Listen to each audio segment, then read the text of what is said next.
Hey everybody, hope you're doing well. Marcel here from Reviving Nations Ministries, my beautiful wife, Marcel as well. Hello. We've got a beautiful word from the Lord. Everybody that watched our last video, just if you haven't watched the last video, go back to Reviving Nations YouTube page and just watch the last video about the promise of God, the promise that still stands today. So today we are going to speak about, we're just going to continue on this route. I think it's a beautiful route to walk on. It's God's route, it's the route of the Bible.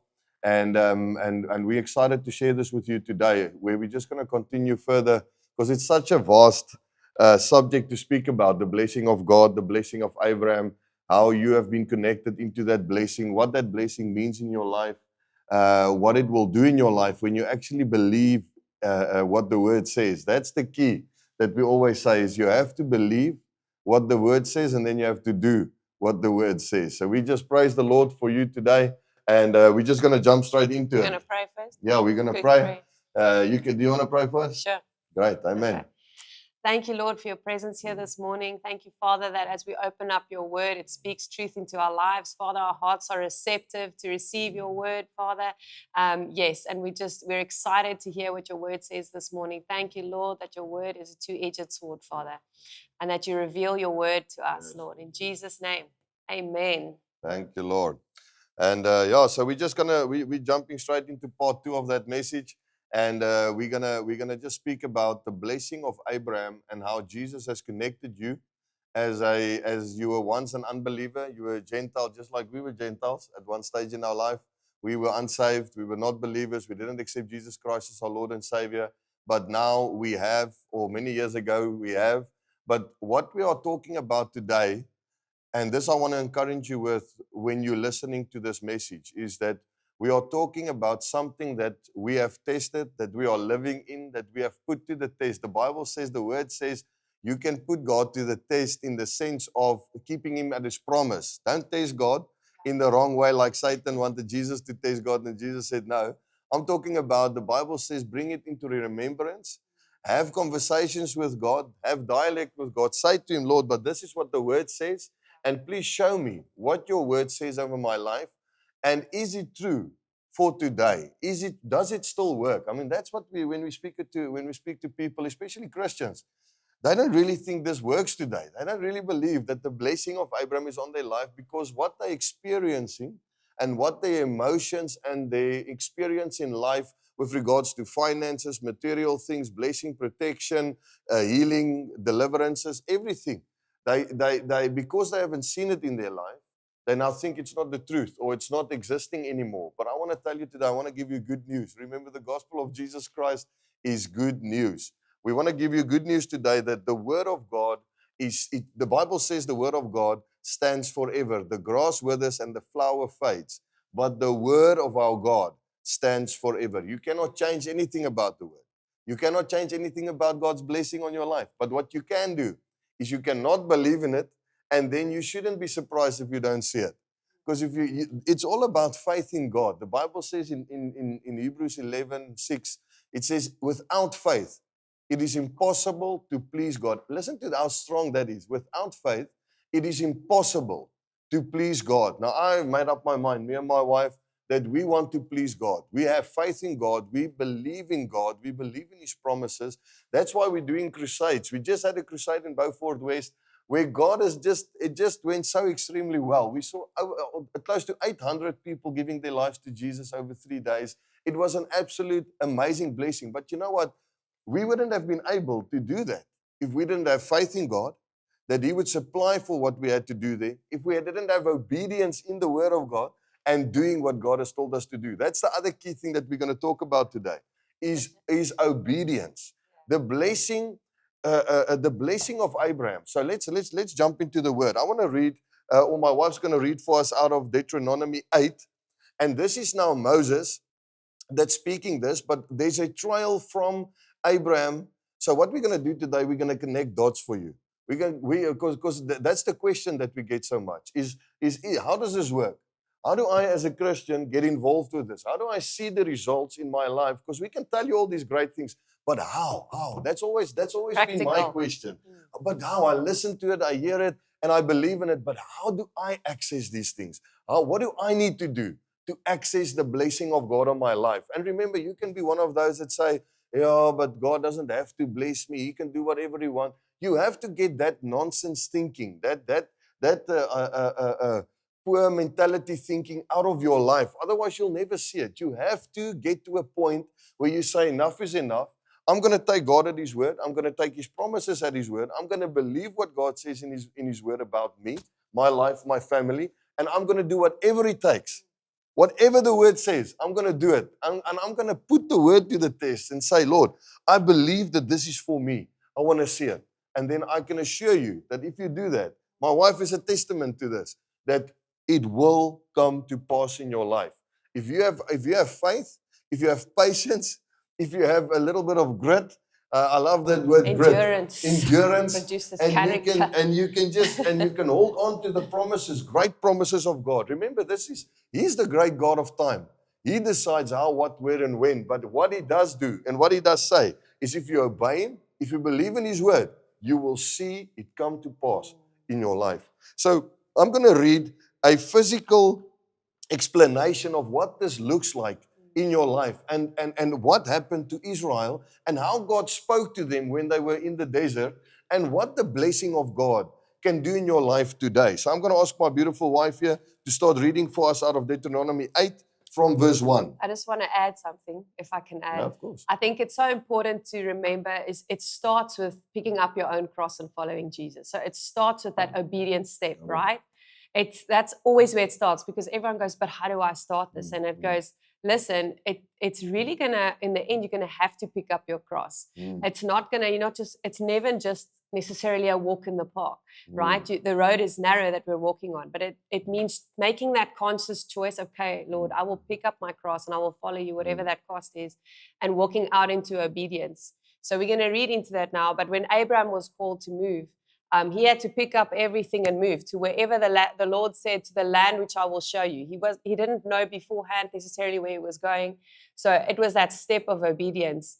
And that is like the key to unlocking everything, is that obedience is always first. Amen. So where am I reading from? 8 verse? 1. Start at 1. Okay. And then we go all the way down to verse 18. All the way to 18. The whole commandment that I command you today, you shall be careful to do, that you may live and multiply and go in and possess the land that the Lord swore to give to your fathers. And you shall remember the whole way that the Lord your God has led you these 40 years in the wilderness, that He might humble you, testing you to know what is in your heart, whether you will keep His commandments or not. And He... Just stop there. So let's just recap quickly what she said there. We're going to stop and we're going to work through the scripture now. It says here, remember how the Lord your God led you through the wilderness for these 40 years, humbling you and testing you to prove your character and to find out whether or not you would obey His commandments. So God will test. If you step into this thing, God will see, listen, is this guy for real? Where is his heart? What's his character? What's in his heart? Is he just after some quick fix financial thing? Does he think I'm like a slot machine where you just put in a coin and you pull the handle and money comes out? Or are you really in this for God? Is your heart truly for God? Is it all about you obeying your master, your creator? Remember, this is all so it's what you just said. It's woven into one another. You can't do the one without the other. You can't say you want the blessing, but you don't love Jesus. You can't say I want God's blessing on my life, but He's not my first love. It's not a pick and choose. It's not a pick and choose. It's God's word. He is God. You are man. You are His son. You need to obey. I've got a boy. I've got 2 boys, 8 and 7, and a little girl. But they don't have a choice. They need to obey. And if they don't obey, there's consequences to them not obeying what I've told them to do. It's exactly like that in the word. There's physical things that you need to obey, and God will put you to the test. I'm just going to continue reading here because this is New Living Translation. Okay. I just want to read you. It says here, yes, He humbled you by letting you go hungry and then feeding you with manna, a food previously unknown to your ancestors. He did it to teach you that people do not live by bread alone. Rather, we live by every word that comes from the mouth of the Lord. I remember somebody in the New Testament saying those exact words. Do you remember who that might be? Yes. Jesus Christ. Jesus Christ said the same words that was written here. He said, when Satan wanted to test him, and he said, a man will not live by bread alone, but by every word that comes from the mouth of God. Every word that's written in the word, you need to study the word to get to grips with what it says. Then it says, for all these 40 years, your clothes didn't wear out and your feet didn't blister or swell. Think about it. Just as a parent disciplines a child, the Lord your God disciplines you for your own good. So you might be going through something today. You might be in a position or in a spot that doesn't feel comfortable. Like they were in the wilderness, in the desert. They didn't feel comfortable. It wasn't a joyous time in the sense of what it looked like, about the blessing of God and everything. But they were in this position. You might sit right where they were sitting if you paint the same picture. In the wilderness. In the desert, and it's hot, and it's like, what's going on here? And pressure you have from all sides. Yeah, pressure from all sides. Stuff isn't happening. Where's the breakthroughs? It doesn't look like it should be looking, what you're thinking when you read the word. But I want to tell you that you probably, and more than 100%, at the right at the right place in your life where God can use you, where God can work something in you, test your heart and see what's inside. You need to decide, are you going to enter into this promise?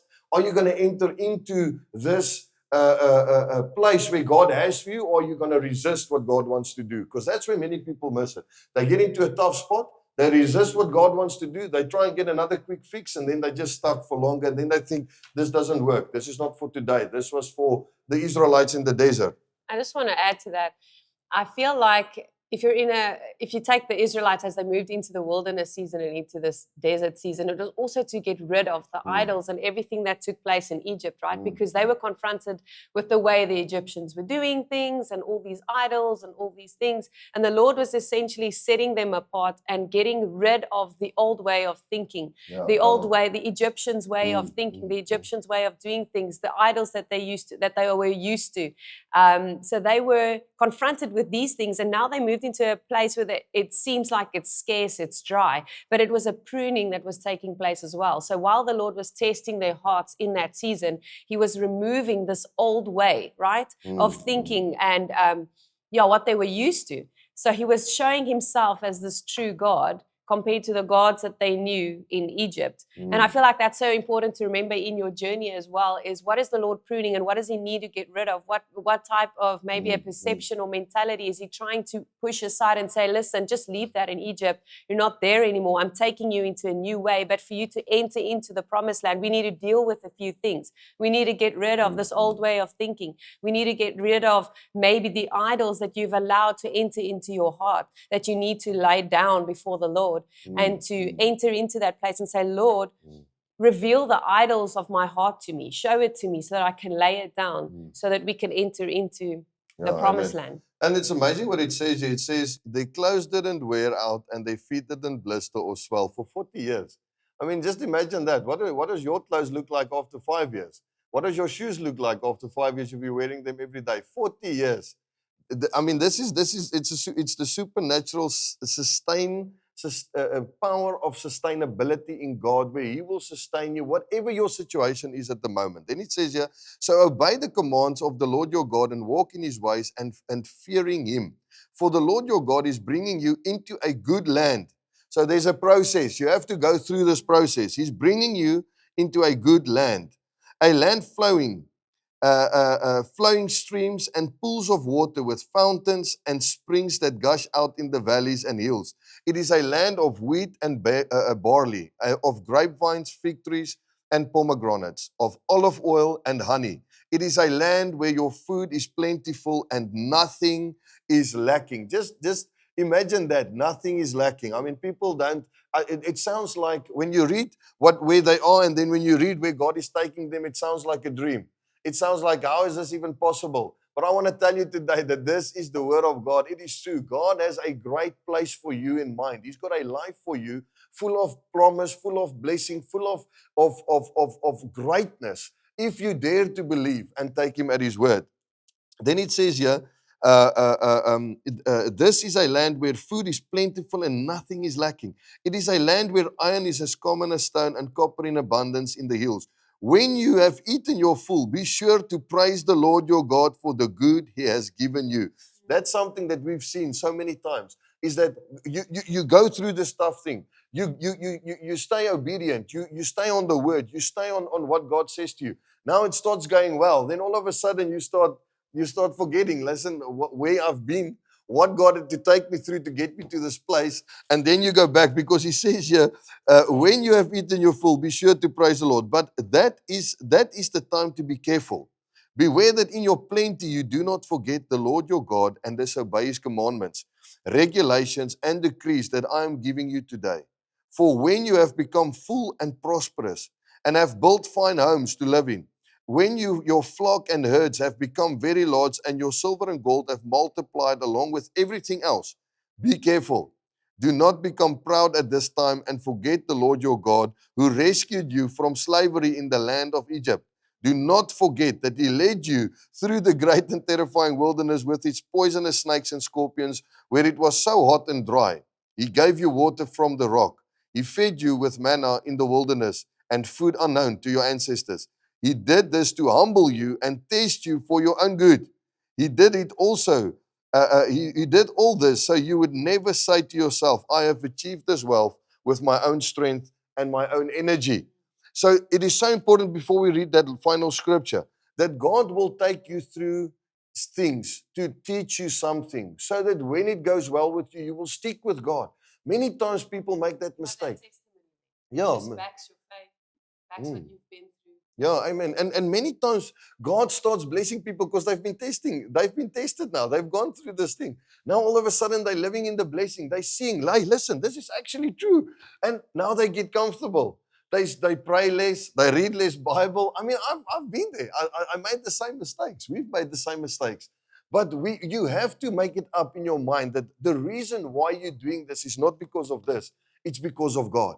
It's because you love God. It's because you want God. Everything is about God. It's about Jesus. You love Jesus. You want the Holy Spirit. You want to obey him because you love him. You don't want to obey him just because you want something from him. God is a good God. He wants to bless you, and he will. It's not something that he's wondering about. Do I want to? Am I somebody that wants to give? This is not who God is. God, this is God. This is his promise and his blessing on your life. And then it says, remember the Lord your God. He is the one who gives you power to be successful, power to create wealth, in order to fulfill the covenant he confirmed to your ancestors with an oath. So this is such a powerful piece of scripture to read this and say, listen, and this is why I read it this morning, is that you need to make a decision today. When you're listening to this, do you believe that God has this for you? Do you believe it, that he has this for you? Remember the blessing of Abraham, the promise that God gave to Abraham said that he will be blessed, and then through him all the nations of the world will be blessed. And then he goes to Galatians, where he says, I think we need to just let's read Galatians. Good. Yeah, let's read it. Yeah, I just want to read from the ESV that part which you said. Yeah. It says, it's a land in which you will eat without scarcity, and which you will lack nothing. So there's just no lack in that place. So that's just what I wanted to emphasize. Amen. And then the Bible says in Galatians 3, and we touched on this last time we spoke about it, and it says here, I'm going to read 13 and 14. It says here, but Christ has rescued us from the curse pronounced by the law. When he was hung on a cross, he took upon himself a curse for our wrongdoings. For this is written in the scriptures, cursed is everyone who hung on a tree. Through Christ Jesus, God has blessed the Gentiles with the same blessing he promised to Abraham, so that we who are believers might receive the promised Holy Spirit through faith. Then in verse 26 and 27 and 29, it says, for you are all children of God through faith in Christ Jesus, and all who have been united with Christ is baptized in baptism, have put on Christ like putting on new clothes. There is no longer Jew, Gentile, slave or free, male or female. For you are all one in Christ Jesus. And now that you belong to Christ, you are the true children of Abraham, who are his heirs, and God's promise to Abraham belongs to you. So now this is where we're going to shift into the practical part of this message, is where if this is true, if you've been connected to Abraham's blessing, if the same promise that God gave to Abraham, He gives you today. I'm telling you, this is the promise that God has given you. This is what you've been planted into. Now you need to say, okay, but how do I take part into this? How do I step into this? Because knowing that this is in place and living like it's in place is two different things. Amen? Yeah. So that's something that we've really gotten to terms with, is that once you know that this is your future, this is the promise that God has for you. This is in place. It's not been put in place by man, but by God. So nobody can change anything about it. You've been plugged in. You've been plugged into the root, like we said last time in our previous message. Now you're drawing from this. But to say it, to read it, and to think about it doesn't make it happen. Yeah. It doesn't action the blessing Faith of without Abraham. works is dead. Yeah, and I said to God, Lord, but what do I need to do from my side to really step into the blessing of Abraham, to really activate? So then we have to take 2 steps back and say, who was this Abraham? What was the type of man that Abraham was? Abraham was a man of God. He was a giver. He was somebody that he was an obedient servant of the Most High God.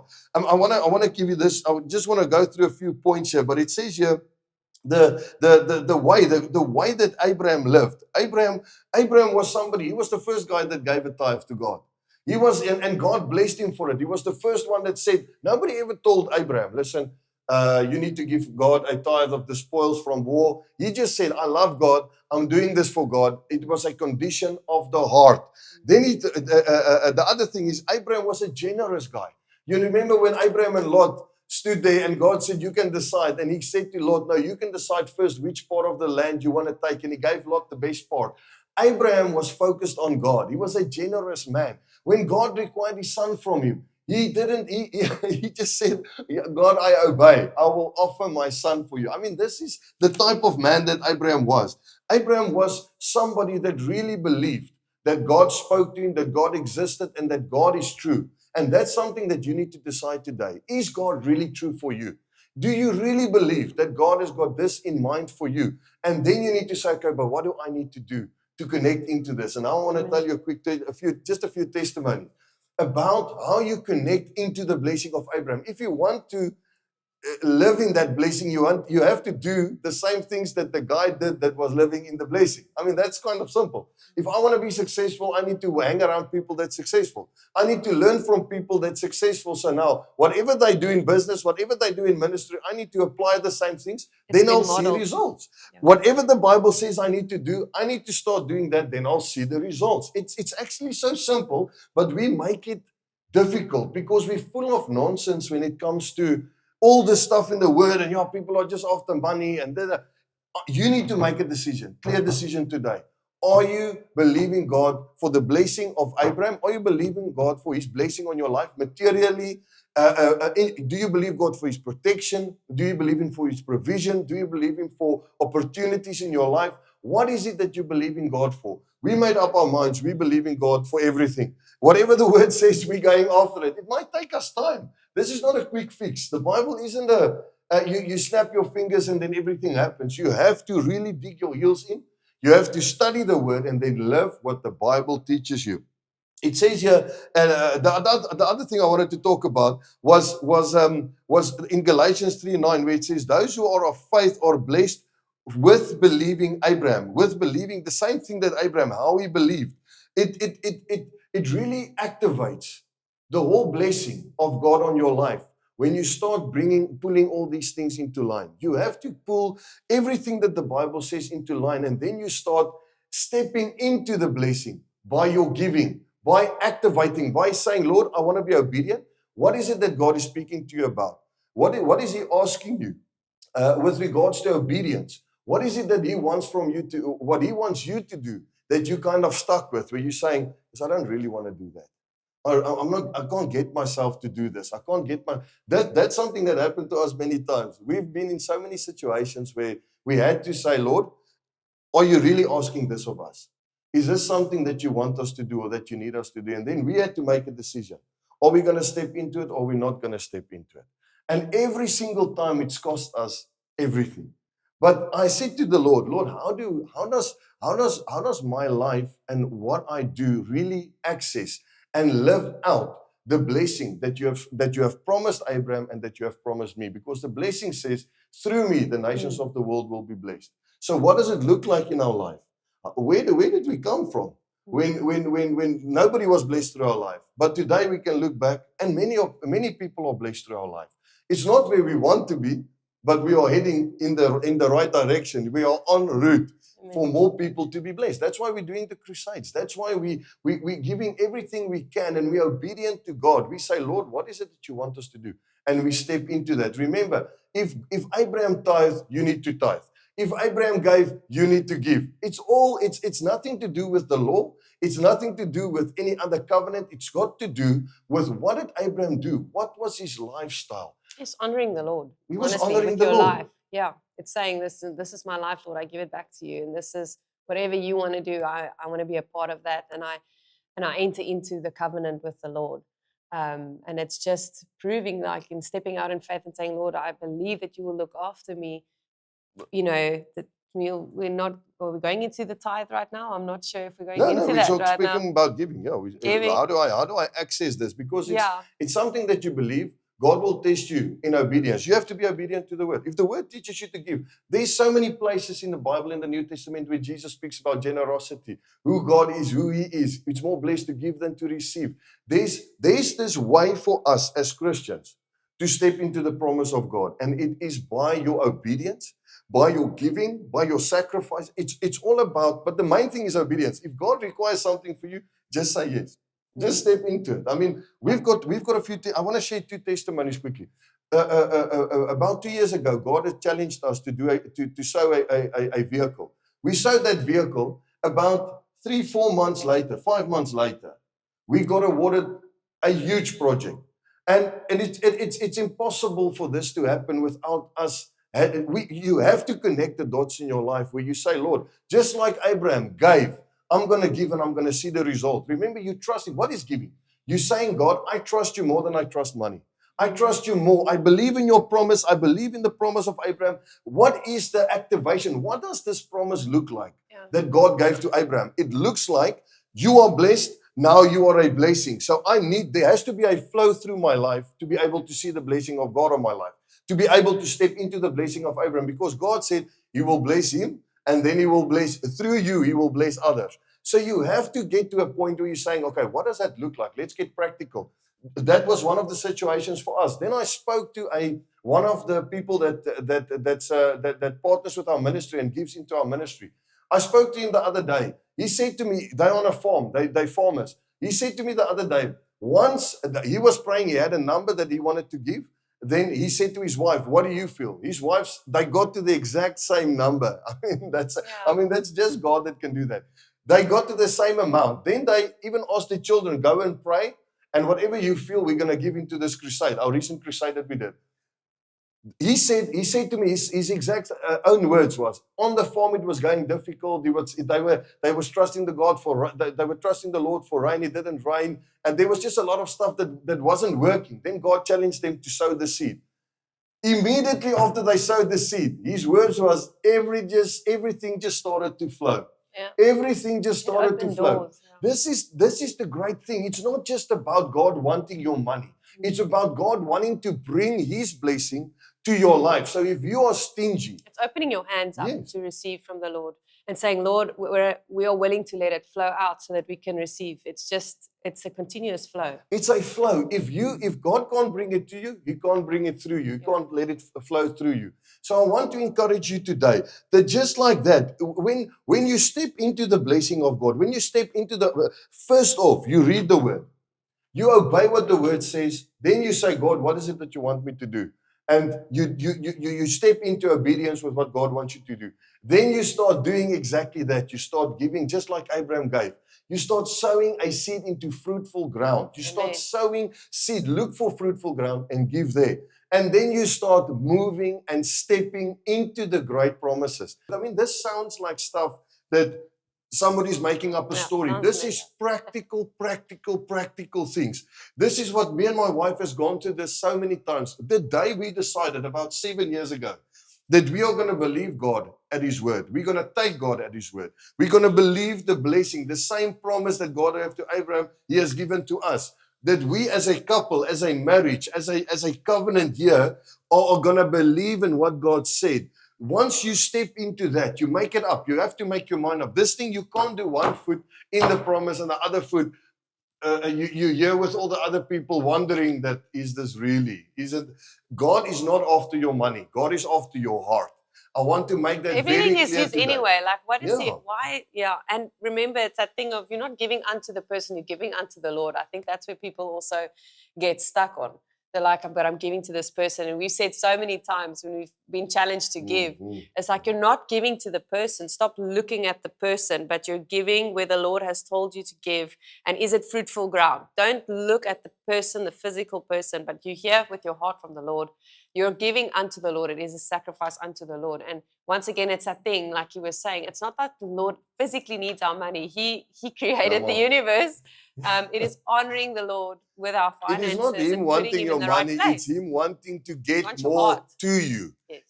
He wants your heart. So you give your money because that's what you work for. Remember, your money represents everything about you and your wife. What you And work your for, and, blood, and, sweat, and your and life, tears. your blood, sweat, tears, anxiousness, whatever it is. I mean, you've gone through stuff. When you sow a seed, it is all of that combined into that seed. How powerful is it that the Lord created it like that? Yeah. With one single seed, you can connect everything into that seed that you've gone through. The tough times, the promises, the crying out to the Lord, the praying, the everything you connect into that seed. Remember, what Jesus did this for you. He gave it to you.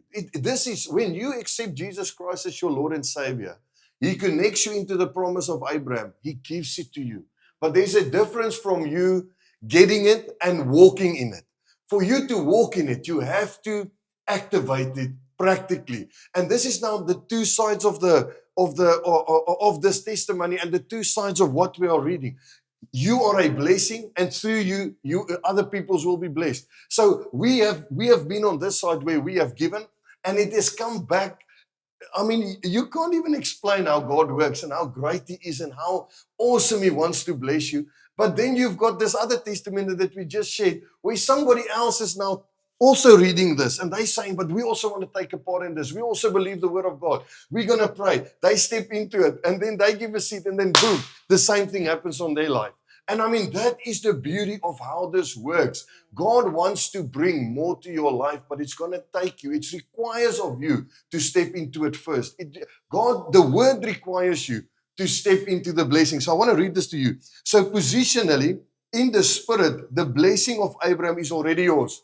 It is yours. It is in your life. It is your life.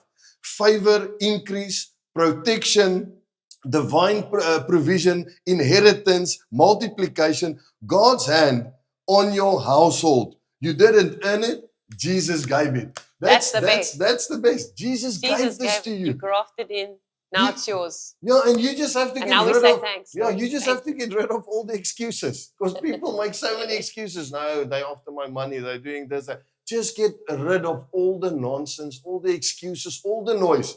Take that out of your life and step into what we are teaching you today. What we are sharing with you today will set you free. It will put your life in a whole different direction. It doesn't matter how big the seed is that you sow.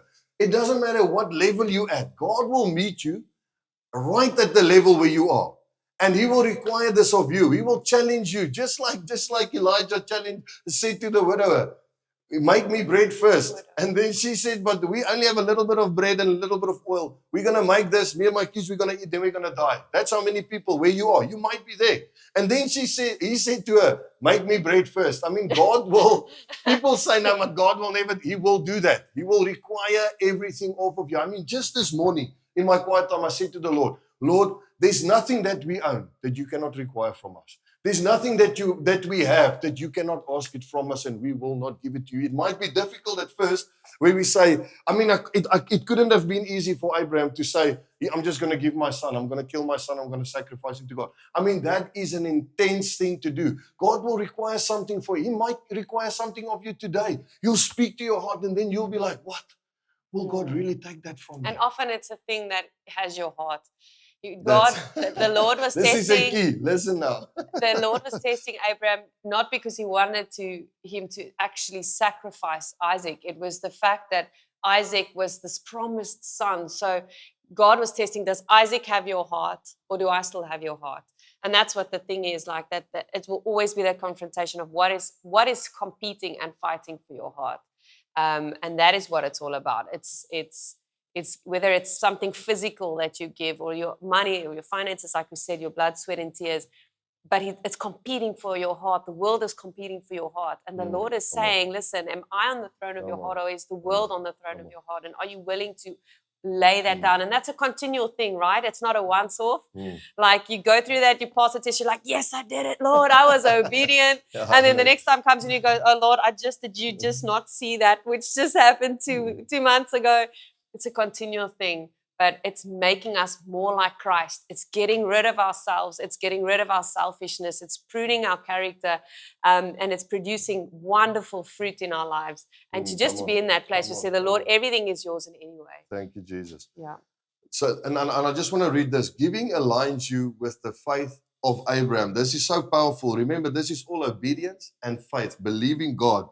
Giving is one of the greatest expressions of faith. I mean, we can think back about how many times. I mean, God has asked us to do so many things. Obedience, yes. But when you are in a position where you can give to God, it speaks to God. It says here, you trust God more than money.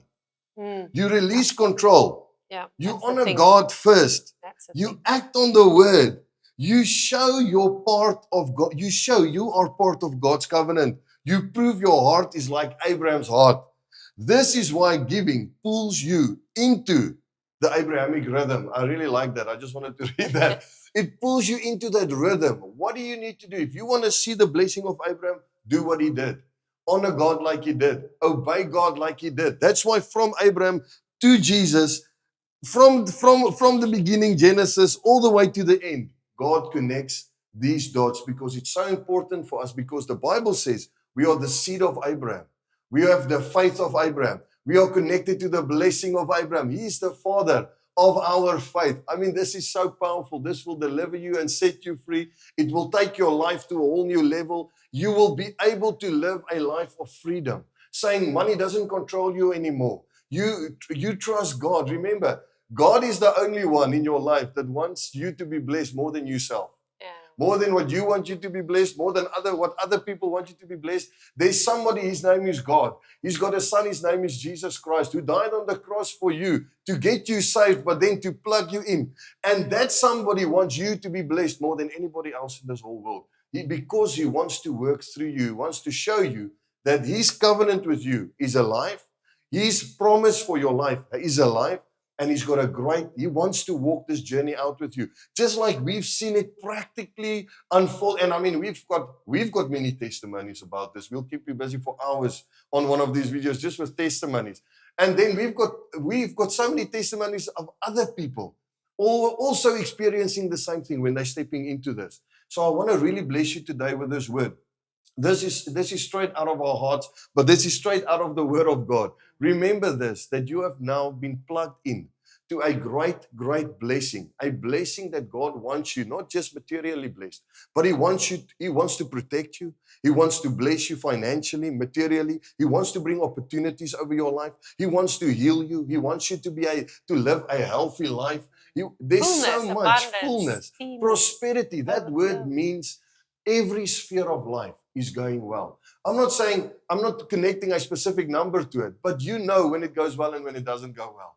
And this is what God has for your life. He wants to increase you. He wants to take you on this journey. He wants to build and build and build your life. So we're going to give you an opportunity to sow a seed right now. But before you do that, there's so much in this that we could just go on and go on and go on and go on. But we have to stop at some point and then we'll pick up again later at another stage. But we are going to continue down this road with you guys because we believe that this is what God wants in this hour. Is He wants His people to remember who He is. And He wants you to covenant and step into that promise. And just think about this now.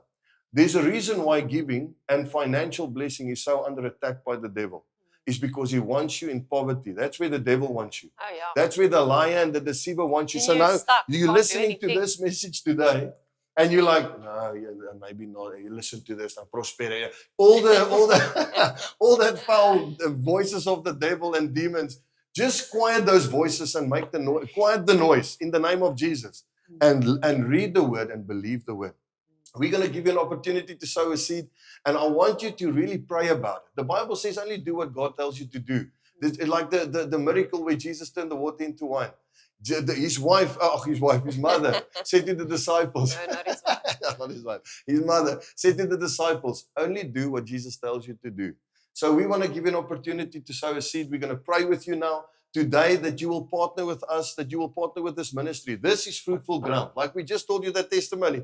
You have to find fruitful ground to sow seed, to have a fruitful harvest. It's practical. If you speak to a farmer about this, it's practical. They don't put seeds into ground that is not fruitful. Otherwise, there's nothing that's going to come up. They test the soil beforehand to They know test the soil. what is the mineral content and everything of the soil and what can be planted and what will flourish here and what will not flourish here. They do all that effort. It costs a lot of money to determine that in the soil. And so, so we're gonna. You'll see the ways to give to this ministry, to our ministry, at the end of this video. But first off, we want to pray for you right now. We just want to pray the blessing of God on your life. Father, in the name of Jesus, I bless everybody listening today.